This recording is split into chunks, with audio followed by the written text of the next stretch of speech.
അപ്പോൾ welcome back to വിദ്യാനദി. എല്ലാവർക്കും വീഡിയോയിലേക്ക് സ്വാഗതം. ഇത് മൂന്നാമത്തെ പാർട്ടാണ്. വൈസ്രോയിമാർ അല്ലെങ്കിൽ ഗവർണർ ജനറലിൻ്റെ പാർട്ട് 3 ഇതുകൊണ്ട് തീരുവാണ്. അപ്പോൾ നമുക്ക് വീഡിയോയിലേക്ക് കിടക്കാം. അതിനു മുന്നേ ആരെങ്കിലും സബ്സ്ക്രൈബ് ചെയ്യാനുണ്ടെങ്കിൽ സബ്സ്ക്രൈബ് ചെയ്യുക, സഹകരിക്കുക. ഇനി ഏതെങ്കിലുമൊക്കെ സബ്ജക്റ്റിനെ കുറിച്ച് വേണ്ടെന്നുണ്ടെങ്കിൽ അതൊന്ന് കമൻ്റായിട്ട് രേഖപ്പെടുത്തുക. Thank you. അപ്പോൾ നമുക്ക് വീഡിയോയിലേക്ക് നടക്കാം. ഇനി പറയാനുള്ളത് 17ാമത്തെയാണ്. അതിലേക്ക് കിടക്കാം.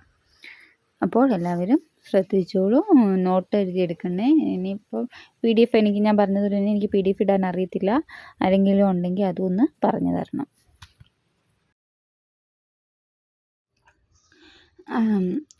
ലോർഡ് ഇർവിൻ ഭരണകാലഘട്ടം 1926 ടു 1931. ലോർഡ് ഇർവിൻ്റെ ഭരണകാലഘട്ടം എന്ന് പറയുന്നത് 1926 ടു 1931. ക്രിസ്ത്യൻ വൈസ്രോയി എന്നറിയപ്പെട്ടിരുന്നത് ലോർഡ് ഇർവിനാണ്.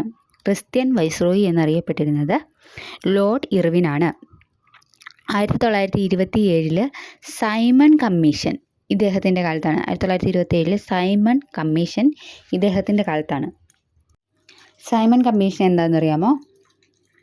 സൈമൺ കമ്മീഷൻ എന്ന് വെച്ചാൽ 1927 ഇന്ത്യയിലെ ഭരണഘടനാപരമായ പുരോഗതിയെക്കുറിച്ച് റിപ്പോർട്ട് ചെയ്യാൻ നിയമിച്ച കമ്മീഷനാണ് സൈമൺ കമ്മീഷൻ. സൈമൺ കമ്മീഷൻ എന്ന് വെച്ചിട്ടുണ്ടെങ്കിൽ 1927 ബ്രിട്ടീഷ് സർക്കാർ ഭരണഘടനാപരമായ പുരോഗതിയെക്കുറിച്ച് റിപ്പോർട്ട് ചെയ്യാൻ നിയമിച്ച കമ്മീഷൻ. ഇതിൽ പ്രതിഷേധം അറിയിച്ചത് ഇന്ത്യക്കാരായിരുന്നു. നെഹ്റു, ഗാന്ധി, ജിന്ന കോൺഗ്രസ് എന്നിവരെല്ലാം. സൈമൺ ഗോ ബാക്ക് മുദ്രാവാക്യത്തോടെ ഇന്ത്യയിൽ കമ്മീഷനെ സ്വീകരിച്ചത്. നമ്മൾ ഇത് സ്വീകരിച്ചത് സൈമൺ ഗോ ബാക്ക് എന്നാണ്.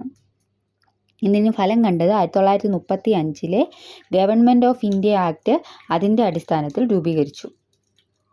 സൈമൺ കമ്മീഷൻ എന്താ? 1927 ബ്രിട്ടീഷ് സർക്കാർ നിയമിച്ചതാണ്.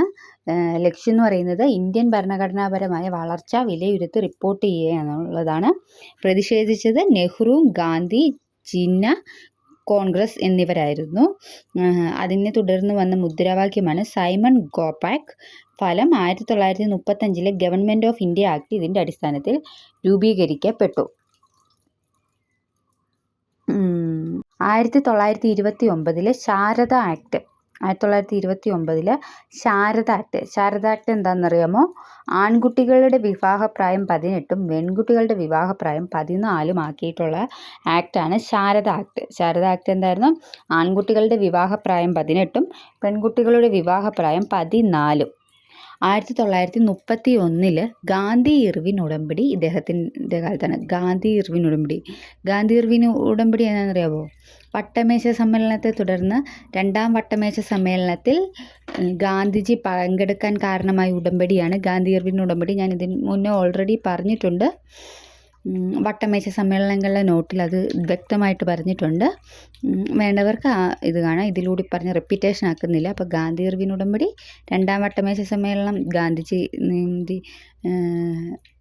പങ്കെടുക്കാൻ കാരണമായ ഉടമ്പടിയാണ്. 1931 ഗാന്ധി ഇർവിൻ സന്ധി എന്നതറിയപ്പെടുന്നു.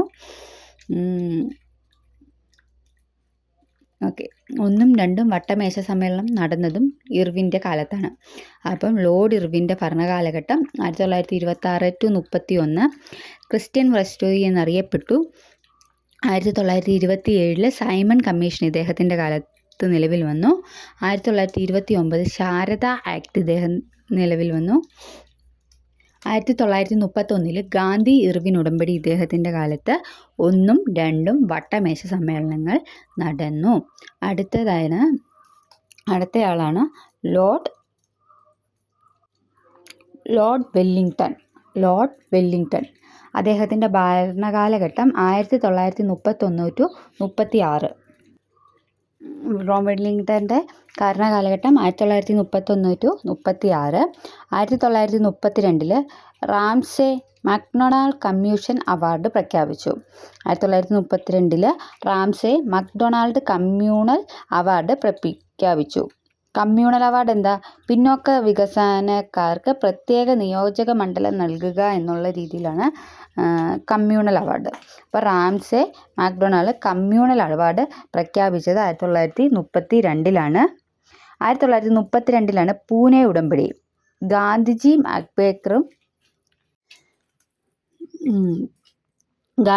അംബേദ്കറും ബ്രിട്ടീഷ് കമ്മ്യൂണൽ അവാർഡിനെതിരെ പങ്കെടുത്ത സുപ്രധാന കരാറാണ് പൂനെ ഉടമ്പടി. അപ്പോൾ പൂനെ ഉടമ്പടി എന്താണ്? ഗാന്ധിജിയും അംബേദ്കറും ഒപ്പുവെച്ച സുപ്രധാന കരാറ് ബ്രിട്ടീഷ് കമ്മ്യൂണൽ അവാർഡിനെതിരെ. ഈ ഉടമ്പടി പ്രകാരം പിന്നോക്ക വികസനക്കാർക്ക് പ്രത്യേക മണ്ഡലങ്ങൾക്ക് പകരം സംവരണത്തോടു കൂടിയ സംയുക്ത മണ്ഡലങ്ങൾ നൽകാൻ സമ്മതിച്ചു.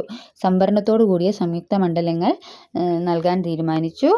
ഇത് ദളിത് ജനവിഭാഗങ്ങളുടെ രാഷ്ട്രീയ പ്രതിനിധാനം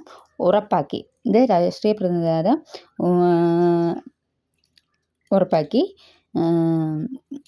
ഗാന്ധിജിയുടെ പൂനെ ഉടമ്പടിയുടെ നിലപാടെന്ന് പറയുന്നത് കമ്മ്യൂണൽ അവാർഡിനെ എതിർത്ത് ഗാന്ധി നിരാഹാരം ആരംഭിച്ചു. അംബേദ്കറുടെ നിലപാടെന്ന് പറയുന്നത് ദളിത് വിഭാഗങ്ങളുടെ അവകാശങ്ങൾ സംരക്ഷിക്കാൻ ഗാന്ധിയുമായി ചർച്ചകൾ നടത്തി. അപ്പം 1932 പൂനെ ഉടമ്പടി ആരുമായിട്ടായിരുന്നു? ഗാന്ധിജി അംബേദ്കറും ബ്രിട്ടീഷുകാരുമായിട്ടായിരുന്നു. കമ്മ്യൂണൽ അവാർഡിനെതിരെ ഗാന്ധിജി ആരംഭിച്ച നിരാഹാര സമരം അവസാനിപ്പിച്ച ഉടമ്പടി ഇത് തന്നെയാട്ടോ.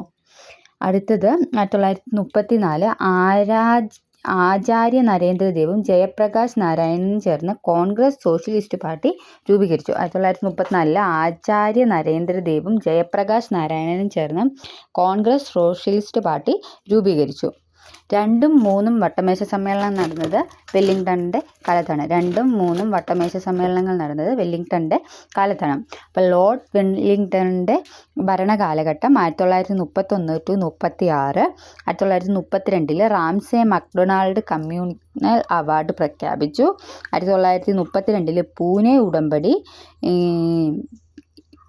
കമ്മ്യൂണൽ അവാർഡിനെതിരെ ഗാന്ധിജി ആരംഭിച്ച നിരാഹാര സമരം അവസാനിപ്പിച്ച ഉടമ്പടി. 1934 ആചാര്യ നരേന്ദ്രദേവും ജയപ്രകാശ് നാരായണനും ചേർന്ന് കോൺഗ്രസ് സോഷ്യലിസ്റ്റ് പാർട്ടി രൂപീകരിച്ചു. 2ഉം 3ഉം വട്ടമേശ സമ്മേളനങ്ങൾ നടന്നു. അടുത്തയാളാണ് ലോർഡ് ലിൻലെത്കോ. അതിൻ്റെ ഭരണകാലഘട്ടം 1936 to 1943. 1936 to 1943. 1937 പ്രവിശ്യകളിൽ കോൺഗ്രസ് മന്ത്രിസഭകൾ നിലവിൽ വന്നു. 1937 പ്രവിശ്യകളിൽ കോൺഗ്രസ് മന്ത്രിസഭകൾ നിലവിൽ വന്നു. 1940 മാർച്ച് 23 പാകിസ്ഥാൻ രൂപീകരണവുമായി ബന്ധപ്പെട്ട് മുസ്ലിം ലീഗ് ലഹവാർ പ്രമേയം പാസാക്കി. അപ്പം 1937 പ്രവിശ്യകളിൽ കോൺഗ്രസ് മന്ത്രിസഭകൾ നിലവിൽ വന്നു. 1940 മാർച്ച് 23 പാകിസ്ഥാൻ രൂപീകരണവുമായി ബന്ധപ്പെട്ട് മുസ്ലിം ലീഗ് ലഹവാർ പ്രമേയം പാസാക്കി. 1940 ഓഗസ്റ്റ് 8 ഓഗസ്റ്റ് ഓഫർ പ്രഖ്യാപിച്ചു. 1940 ഓഗസ്റ്റ് 8 ഓഗസ്റ്റ് ഓഫർ പ്രഖ്യാപിച്ചു. അപ്പോൾ ഓഗസ്റ്റ് ഓഫർ എന്തായിരുന്നെന്ന് അറിയാമോ? ഓഗസ്റ്റ് ഓഫർ ലോർഡ് ലിത്കോ പ്രഖ്യാപിച്ച ഒരു ബ്രിട്ടീഷ് നിർദ്ദേശമാണ്. അപ്പോൾ ലോർഡ് ലിത്കോ പ്രഖ്യാപിച്ച ഒരു ബ്രിട്ടീഷ് നിർദ്ദേശമാണ് ഓഗസ്റ്റ് ഓഫർ. 2ാം ലോക മഹായുദ്ധത്തിൽ ഇന്ത്യയുടെ പിന്തുണ ഉറപ്പാക്കുകയായിരുന്നു ഇതിൻ്റെ പ്രധാന ലക്ഷ്യം. ഇതിൻ്റെ ലക്ഷ്യം എന്ന് പറയുന്നത് 2ാം ലോക മഹായുദ്ധത്തിൽ ഇന്ത്യയുടെ പിന്തുണ ഉറപ്പാക്കുക എന്നതാണ്. ഓഗസ്റ്റ് ഓഫറിൽ പ്രധാന വ്യവസ്ഥകൾ എന്ന് പറയുന്നത് 4 വൈസ്രോയിയുടെ എക്സിക്യൂട്ടീവ് കൗൺസിൽ വിപുലീകരണം. 2 യുദ്ധാനന്തര ഭരണഘടനാ നിർമ്മാണം. 3 ന്യൂനപക്ഷ താൽപ്പര്യങ്ങൾ. 4 ഡൊമിനിയൻ പദവി. എന്താണ് ഡൊമിനിയൻ പദവി?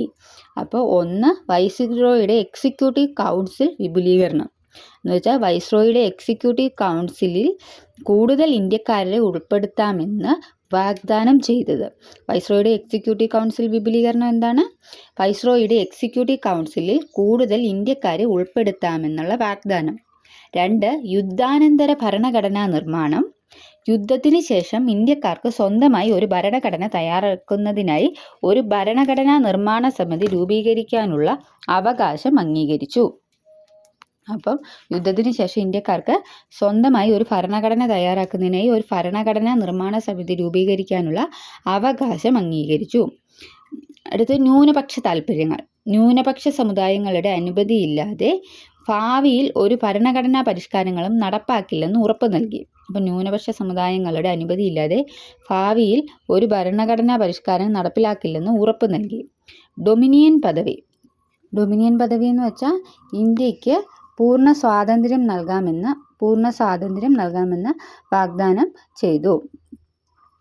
അപ്പോൾ എന്തായിരുന്നു 1940 ഓഗസ്റ്റ് 8 ലോർഡ് ലിത്കോ നൽകിയ ഒരു വാഗ്ദാനമാണ്. രണ്ടാം ലോക മഹായുദ്ധത്തിൽ ബ്രിട്ടന് ഇന്ത്യയിൽ നിന്നുള്ള പിന്തുണ ഉറപ്പാക്കുകയായിരുന്നു ഇതിൻ്റെ ലക്ഷ്യം എന്ന് പറയുന്നത്.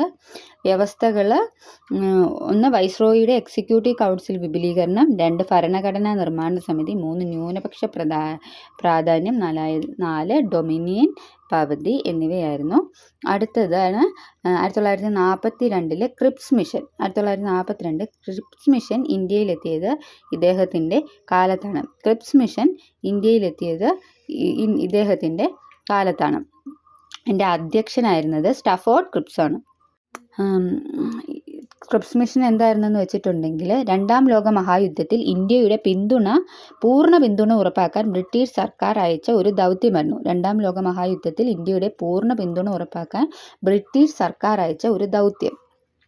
യുദ്ധാനന്തരം ഇന്ത്യക്ക് ഡൊമിനിയൻ പദവി വാഗ്ദാനം ചെയ്തെങ്കിലും കോൺഗ്രസും മുസ്ലിം ലീഗും ഇത് നിരസിക്കുകയായിരുന്നു. തൽഫലം ദൗത്യം പരാജയപ്പെട്ടു. ക്വിറ്റ് ഇന്ത്യ സമരം ആരംഭിക്കാൻ ഇത് കാരണവുമായി. അപ്പം ക്രിപ്സ് മിഷൻ എന്തായിരുന്നു? രണ്ടാം ലോക മഹായുദ്ധത്തിൽ ബ്രിട്ടന് ഇന്ത്യയുടെ സഹായം നേടുക എന്നുള്ളതായിരുന്നു. നേതൃത്വം സ്റ്റാഫോർഡ് ക്രിപ്സ് ആയിരുന്നു. നിർദ്ദേശങ്ങൾ: യുദ്ധാനന്തരം ഇന്ത്യക്ക് പൂർണ്ണ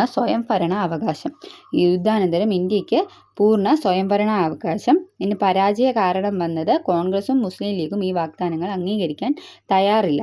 അതിൻ്റെ ഫലമായിട്ട് ക്വിറ്റ് ഇന്ത്യ സമരത്തിന് വഴിവെച്ചു. അപ്പോൾ ക്വിറ്റ് ഇന്ത്യ മൂവ്മെൻറ്റ്, അങ്ങനെയാണ് 1942 തന്നെ ക്വിറ്റ് ഇന്ത്യ മൂവ്മെൻറ്റും ഇദ്ദേഹത്തിൻ്റെ ലിത്കോയുടെ കാലത്താണ്. 1942 മഹാത്മാഗാന്ധിയുടെ നേതൃത്വത്തിൽ ബ്രിട്ടീഷുകാർക്കെതിരെ ഇന്ത്യയിൽ ആരംഭിച്ച ഒരു വലിയ ജനകീയ പ്രക്ഷോഭമാണ് ക്വിറ്റ് ഇന്ത്യ സമരം എന്ന് പോകുന്നത്. അപ്പോൾ ഇന്ത്യ വിട്ടുപോവുക എന്ന മുദ്രാവാക്യം ഉയർത്തിക്കൊണ്ട് ബ്രിട്ടീഷ് ഭരണത്തിന് അറുതി വരുത്താനും പൂർണ്ണ സ്വാതന്ത്ര്യം നേടാനുമായിരുന്നു ഈ പ്രസ്ഥാനം ലക്ഷ്യമിട്ടത്. 1942 ഓഗസ്റ്റ് 8 ബോംബെയിൽ ഗാന്ധിജി നടത്തിയ ചരിത്രപ്രധാനമായ പ്രസംഗത്തോടെയാണ് ഇത് തുടക്കമാകുന്നത്. പ്രക്ഷോഭത്തിൻ്റെ ഫലമായി നിരവധി നേതാക്കൾ ജയിലടയ്ക്കപ്പെടുകയും രാജ്യവ്യാപകമായി ആക്രമണങ്ങൾ അരങ്ങേറുകയും ചെയ്തു. അപ്പം ക്വിറ്റ് ഇന്ത്യ സമരത്തിൻ്റെ തുടക്കം എന്ന് പറയുന്നത് 1942 ഓഗസ്റ്റ് 8 ബോംബെയിൽ ഗോവാലിയ ടാങ്ക് മൈതാനത്താണ് നടന്ന സമ്മേളനത്തിൽ ഗാന്ധിജി പ്രഖ്യാപിച്ച മുദ്രാവാക്യമാണ് ചെയ്യുക അല്ലെങ്കിൽ മരിക്കുക എന്നതായിരുന്നു. ഡു ഓർ ഡൈ എന്നായിരുന്നു ഗാന്ധിജിയുടെ ആഹ്വാനം. ബ്രിട്ടീഷുകാർ ഉടൻ ഇന്ത്യ വിടണമെന്നും അല്ലെങ്കിൽ ഗുരുതരമായ പ്രത്യാഘാതങ്ങൾ നേരിടേണ്ടി വരുമെന്ന് അദ്ദേഹം മുന്നറിയിപ്പ് നൽകി. അതിൻ്റെ ലക്ഷ്യം എന്ന് പറയുന്നത് ബ്രിട്ടീഷ് സാമ്രാജ്യത്വ ഭരണം അവസാനിപ്പിക്കുക, ഇന്ത്യയുടെ സ്വാതന്ത്ര്യം ഉറപ്പാക്കുക എന്നുള്ളതായിരുന്നു. ഇതിൻ്റെ ക്രിപ്സ് മിഷൻ്റെ പരാജയമാണ് രണ്ടാം ലോക മഹായുദ്ധത്തിൻ്റെ ബ്രിട്ടൻ്റെ ദുർബലത, പൂർണ്ണ സ്വരാജിനോടുള്ള ജനങ്ങളുടെ ആവശ്യം എന്നിവയായിരുന്നു സമരത്തിൻ്റെ പ്രധാന കാരണങ്ങൾ. ക്രിപ്സ് മിഷൻ്റെ പരാജയം, രണ്ടാം ലോക മഹായുദ്ധത്തിൻ്റെ ബ്രിട്ടൻ്റെ ദുർബലത, പൂർണ്ണ സ്വരാജിനുള്ള ജനങ്ങളുടെ ആവശ്യം എന്നിവയായിരുന്നു. അപ്പോൾ ലോർഡ് ലിത്കോയുടെ കാലത്ത് 1937 പ്രവശ്യകളിൽ കോൺഗ്രസ് മന്ത്രിസഭകൾ രൂപം കൊണ്ടു. 1940 മാർച്ച് 23 പാകിസ്ഥാൻ രൂപീകരണവുമായി ബന്ധപ്പെട്ട് മുസ്ലിം ലീഗ് ലാഹോർ പ്രമേയം പാസാക്കി. 1940 ഓഗസ്റ്റ് 8 ഓഗസ്റ്റ് ഓഫർ പ്രഖ്യാപിച്ചു. 1942 ക്രിപ്സ് മിഷൻ ഇന്ത്യയിലെത്തി. 1942 ക്വിറ്റ് ഇന്ത്യ മൂവ്മെൻറ്റും ഇദ്ദേഹത്തിൻ്റെ കാലത്തായിരുന്നു. ലോർഡ് വേവലാണ് അടുത്തയാൾ. 1943 to 1947 ഭരണകാലഘട്ടം. 1945 വേവൽ പ്രഭു സിംല കോൺഫറൻസ് വിളിച്ചുകൂട്ടി. 1945 വേവൽ പ്രഭു സിംല കോൺഫറൻസ് വിളിച്ചുകൂട്ടി. 1946 INA തടവുകാരുടെ വിചാരണ ഡൽഹിയിൽ ചെങ്കോട്ടയിൽ വെച്ച് നടന്നു. അപ്പം 1946 INAയുടെ തടവുകാരുടെ വിചാരണ ഡൽഹിയിൽ ചെങ്കോട്ടയിൽ വെച്ച് നടന്നു. അടുത്ത 1946 നാവിക കലാപം HMS തൽവാർ എന്ന പരിശീലന കപ്പലിൽ വെച്ച് നടന്നു. HMS തൽവാർ എന്ന പരിശീലന കപ്പലിൽ വെച്ച് നടന്നു. അപ്പം നാവിക കലാപം എന്താണെന്നറിയാവോ? നാവിക കലാപം എന്ന് പറഞ്ഞിട്ടുണ്ടെങ്കിൽ ബ്രിട്ടീഷ് ഇന്ത്യൻ നാവികസേനയിലുണ്ടായ ഒരു വലിയ സമരമാണ്. ബ്രിട്ടീഷ് ഇന്ത്യയിൽ നടന്ന ഒരു വലിയ സമരമാണ്.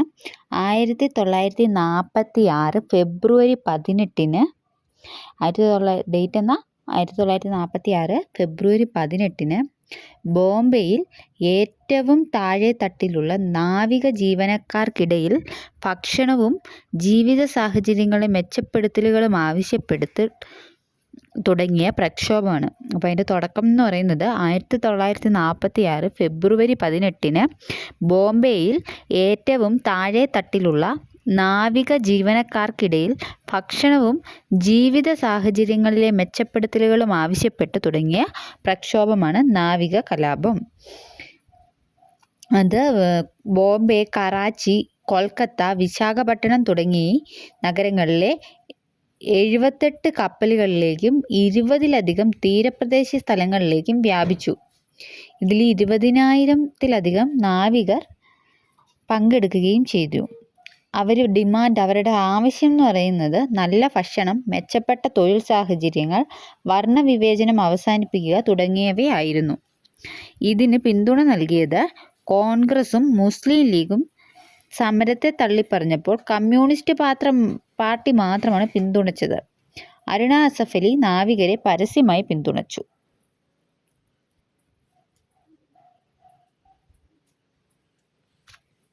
അപ്പോൾ നാവിക കലാപം എന്തായിരുന്നു? 1946 ഫെബ്രുവരി 18-ന് ബോംബെയിൽ ഏറ്റവും താഴെത്തട്ടിലുള്ള നാവിക ജീവനക്കാർക്കിടയിൽ ഭക്ഷണവും ജീവിത സാഹചര്യങ്ങളുടെ മെച്ചപ്പെടുത്തലും ആവശ്യപ്പെട്ട് തുടങ്ങിയ പ്രക്ഷോഭമാണ് നാവിക കലാപം. 1946 നെഹ്റുവിൻ്റെ നേതൃത്വത്തിൽ ഇടക്കാല ഗവൺമെൻറ് അധികാരമേറ്റു. 1846 നെഹ്റുവിൻ്റെ നേതൃത്വത്തിൽ ഇടക്കാല ഗവൺമെൻറ് അധികാരമേറ്റത് ലോൺ വേവലിൻ്റെ കാലത്താണ്. 1947 ഫെബ്രുവരിയിൽ ബ്രിട്ടീഷ് പ്രധാനമന്ത്രിയായിരുന്ന ക്ലെമന്റ് ആറ്റ്ലി ഇന്ത്യയുടെ സ്വാതന്ത്ര്യ പ്രഖ്യാപനം നടത്തി. 1947 ഫെബ്രുവരിയിൽ ബ്രിട്ടീഷ് പ്രധാനമന്ത്രിയായിരുന്ന ക്ലെമന്റ് ആറ്റ്ലി ഇന്ത്യയിലെ സ്വാതന്ത്ര്യ സമര പ്രഖ്യാപനം നടത്തി.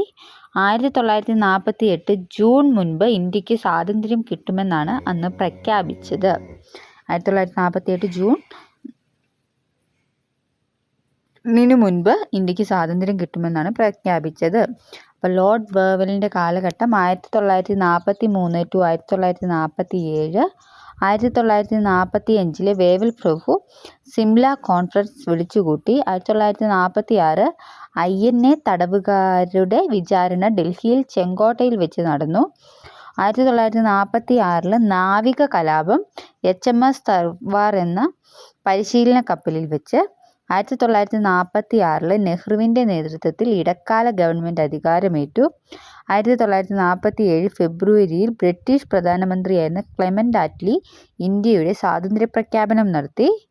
1948 ജൂണിന് മുന്നേ ഇന്ത്യക്ക് സ്വാതന്ത്ര്യം കിട്ടുമെന്ന് പ്രഖ്യാപിച്ചു. അടുത്തതാണ് 21ാമത്തേത് മൗണ്ട് ബാറ്റൺ. ബ്രിട്ടീഷ് ഇന്ത്യയുടെ അവസാന വൈസ്രോയിയാണ് മൗണ്ട് ബാറ്റൺ. 1947 1948 2 വർഷം ഇത് ഭരണകാലഘട്ടം ഉണ്ടായിരുന്നുള്ളൂ. 1947 ടു 1948 സ്വതന്ത്ര ഇന്ത്യയുടെ ആദ്യ ഗവർണർ ജനറൽ ആയിരുന്നു. ഇന്ത്യ ഇൻഡിപെൻഡൻസ് ആക്ട് നടപ്പിലാക്കി. ഇന്ത്യക്ക് സ്വാതന്ത്ര്യം കിട്ടിയ ആക്ട് നടപ്പിലാക്കിയത് മൗണ്ട് ബാറ്റനാണ്. ജൂൺ 3 പ്ലാൻ പാസ്സാക്കി. പാകിസ്ഥാനും ഇന്ത്യയും വേർതിരിച്ചു. ജൂൺ 3 പ്ലാൻ പാസ്സാക്കി പാകിസ്ഥാനെയും ഇന്ത്യയെയും വേർതിരിച്ചു. 1979 അയർലൻഡിൽ വെച്ച് മരണമടഞ്ഞു. അപ്പം മൗണ്ട് ബാറ്റൺ 1947 to 48 ഭരണകാലഘട്ടം. ബ്രിട്ടീഷ് ഇന്ത്യയുടെ അവസാന വൈസ്രോയി ആയിരുന്നു. സ്വതന്ത്ര ഇന്ത്യയുടെ ആദ്യ ഗവർണർ ജനറലായിരുന്നു. ഇന്ത്യ ഇൻഡിപെൻഡൻസ് ആക്ട് നടപ്പിലാക്കി. ജൂൺ 3 പ്ലാൻ പാസ്സാക്കി പാകിസ്ഥാനെയും ഇന്ത്യയെയും വേർതിരിച്ചു. 1979 അയർലൻഡിൽ വെച്ച് മരണമടഞ്ഞു. അടുത്ത ആളാണ് സി രാജഗോപാലാചാരി. ലാസ്റ്റ് ആളാണ് സി രാജഗോപാലാചാരി. 1948 to 1950 ഭരണകാലഘട്ടം. 1948 to 1950 സ്വതന്ത്ര ഇന്ത്യയിലെ ഇന്ത്യക്കാരനായ ആദ്യ ഗവർണർ ജനറൽ. സ്വതന്ത്ര ഇന്ത്യയിലെ ഇന്ത്യക്കാരനായ ആദ്യ ഗവർണർ ജനറലായിരുന്നു സി രാജഗോപാലാചാരി. രാജാജി എന്നും സി ആർ എന്നും അറിയപ്പെട്ടു. രാജാജി എന്നും സി ആർ എന്നും അറിയപ്പെട്ടു. ഗാന്ധിജി തൻ്റെ മനസാക്ഷി സൂക്ഷിപ്പുകാരൻ എന്ന് വിശേഷിപ്പിച്ചു. ഗാന്ധിജി തൻ്റെ മനസാക്ഷി സൂക്ഷിപ്പുകാരൻ എന്ന് വിശേഷിപ്പിച്ചു. തെക്ക് നിന്നുള്ള യോദ്ധാവ് വേദാരണ്യം ഗാന്ധി എന്നും അറിയപ്പെട്ടു. തെക്ക് നിന്നുള്ള യോദ്ധാവ് വേദാരണ്യം ഗാന്ധി എന്നും അറിയപ്പെട്ടു. ഭാരതരത്നം നേടിയ ആദ്യ വ്യക്തിയും അത് ലഭിച്ച ആദ്യ സ്വാതന്ത്ര്യ സമര സേനാനിയുമാണ് സി രാജഗോപാലാചാരി. ഭാരതരത്നം നേടിയ ആദ്യ വ്യക്തിയും അത് ലഭിച്ച ആദ്യ സ്വാതന്ത്ര്യ സമര സേനാനിയുമാണ് സി രാജഗോപാലാചാരി. അത് 1954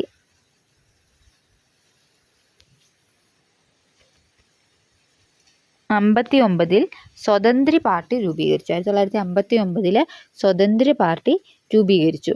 അപ്പോൾ സി രാജഗോപാലാചാരിയുടെ ഭരണകാലഘട്ടം 1948 to 1950 സ്വതന്ത്ര ഇന്ത്യയിലെ ഇന്ത്യക്കാരനായ ആദ്യ ഗവർണർ ജനറലാണ്. രാജാജി എന്നും സി ആർ എന്നും അറിയപ്പെട്ടു. ഗാന്ധിജി തൻ്റെ മനസാക്ഷി സൂക്ഷിപ്പുകാരൻ എന്ന് വിശേഷിപ്പിച്ചു.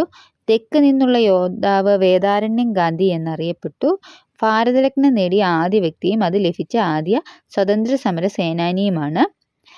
1959 സ്വതന്ത്ര പാർട്ടി രൂപീകരിച്ചു. അപ്പോൾ ഇത്രയാണ് വൈസ്രോയിമാർ. 22 പേരുണ്ട്. ഇതിവിടെ തീരുവാണ്. ഇത് 3ാമത്തെ പാർട്ടാണ്. അപ്പോൾ എല്ലാവർക്കും മനസ്സിലായെന്ന് വിചാരിക്കുന്നു. നോട്ടൊക്കെ എഴുതിയെടുക്കാൻ പറ്റുന്നുണ്ടെന്ന് വിചാരിക്കുന്നു. എന്തെങ്കിലും സംശയം ഉണ്ടെങ്കിൽ കമൻ്റായിട്ട് രേഖപ്പെടുത്തുക. പിന്നെ ഇന്ന് എൻ്റെ സൗണ്ട് എനിക്ക് പയ്യെ സംസാരിക്കുന്ന പോലെ തോന്നുകയെന്ന് പറഞ്ഞു. എനിക്കൊരു കുഞ്ഞു കൊച്ചുണ്ട്. അതുകൊണ്ട് അവൾ ഉറങ്ങുന്ന സമയത്താണ് ഞാൻ വോയിസ് ഓവർ കൊടുക്കുന്നത്. അപ്പോൾ അതാ ഇച്ചിരി സൗണ്ട് കുറഞ്ഞതുപോലെ വരുന്നത്. സോറി.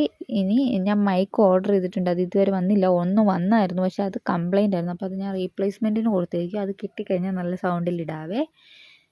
അപ്പം എല്ലാവർക്കും താങ്ക്സ്. എന്തെങ്കിലും അറിയണമെങ്കിൽ അല്ലെങ്കിൽ ഏതെങ്കിലും സബ്ജക്റ്റിനെ കുറിച്ച് ഇനി നോട്ട് വേണമെന്നുണ്ടെങ്കിൽ ഏത് സബ്ജക്റ്റിനെ കുറിച്ചാണ് വേണ്ടത്, നിങ്ങൾക്ക് ഏതെങ്കിലുമൊക്കെ വേണമെന്നുണ്ടെങ്കിൽ കമൻറ്റ് ചെയ്യണേ.